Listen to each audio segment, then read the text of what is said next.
Most men suffer in silence, and I get it. We avoid conflict. We don't want to be confronting anyone or upsetting anyone or feeling shame. We just keep it to ourselves and we go about our lives, and we just suffer in silence.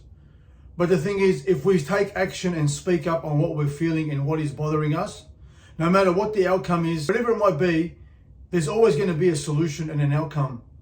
Because from that, I can get answers to what it is that's bothering me.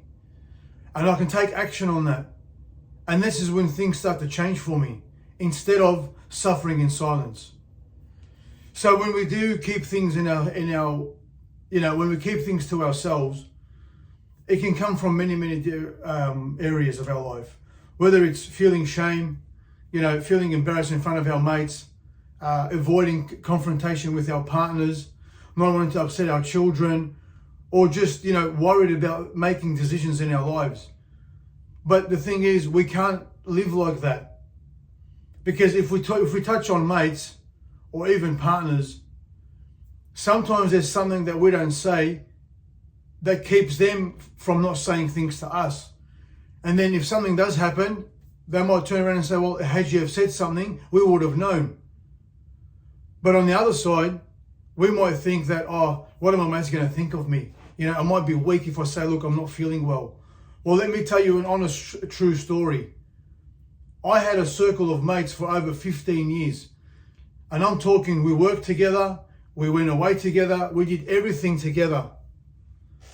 And in 2016, I reached out to one guy and I said, listen, you need to tell everyone, I need to take some time off for myself because I'm just not well. Because my life just was on rock bottom. And I needed some room, I needed some space for myself to look after myself. This was 2016. We are now June 2025. I never and haven't heard from one person. One person. So you would think this so-called tight group of mates that, were living together practically for over 15 years, one person would reach out after maybe 3 months, 6 months, a year, and say, hey Joey, what's going on? Hope all is well, just checking in. So don't fall into that trap. Because at the end of the day, good or bad relationships, no one can save you or help you other than yourself. So this feeling of shame or avoiding confrontation or conflict is not going to help you, because it's just going to bottle in and it's going to sit on you like a ton of bricks. But guess what? The second I take action and say a few words that are deep inside that I've been hiding, that pressure starts to release. I always call it, people that I work with, I just say it's just unnecessary weight. And I do this. It's unnecessary weight that I carry on myself without talking and applying and taking action. If I didn't take action in 2016, I wouldn't be here today. Now, whether it is I would have taken my own life or I would just vanish somewhere where no one will ever know where I was. What good am I to my wife and boys who I was trying to fix our relationship up if I didn't fix myself up and take action on what was bothering me? It's not fair on me and it's not fair on them. So if I'm going to stay the way I was going to leave and leave them on their own. But we need to talk up. 2 men that I'm currently working with at the moment, they're in similar positions that I was all the way back in 2016 and prior. And they watched this video and they both resonated with it. Hard-hitting facts of a true life story that I shared of when my boys were young and how I conducted myself around them. The inner rage, the not talking up on what was bothering me. So it's not a way to live, man or woman, but this is more directed at men. It's not an act of courage or toughness to not act on something when I know I can be better. You're actually being weaker because you're allowing things to destroy you. Again, it's just like letting things just fucking pile up on you.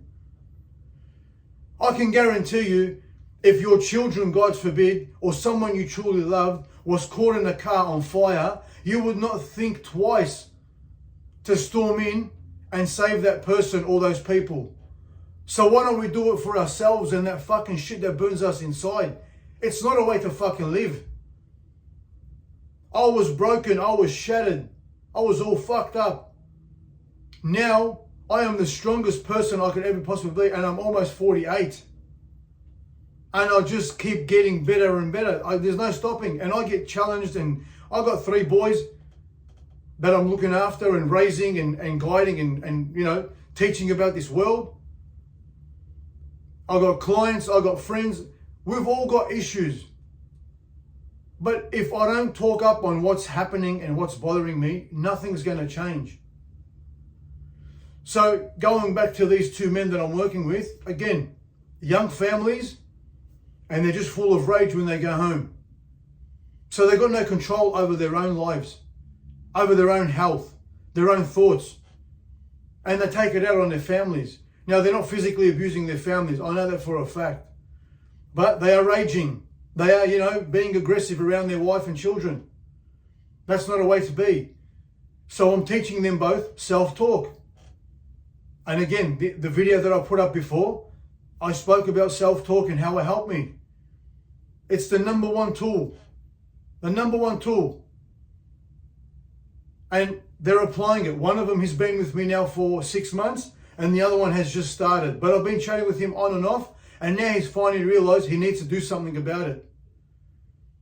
And he's going to sit down and talk to his partner very openly and start taking action. And just by that one phone call, when he said he's going to start, he already felt better. But if we don't put the action in, well, guess what? That feeling is going to disappear very, very quick.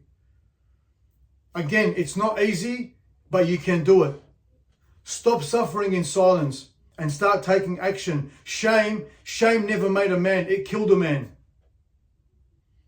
You know, living in denial. Again, it never made a man. It will destroy your fucking life. It will deny you from living the life that you truly want because you're too ashamed to stand up or speak the truth for what you're feeling inside. Like I said, a 15-year so-called fucking bond disappeared after one text message.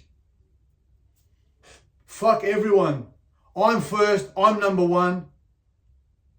And I live within my beliefs and my values, and that's what I preach. And those that respect it will come along with you. And those that don't, they can fuck off.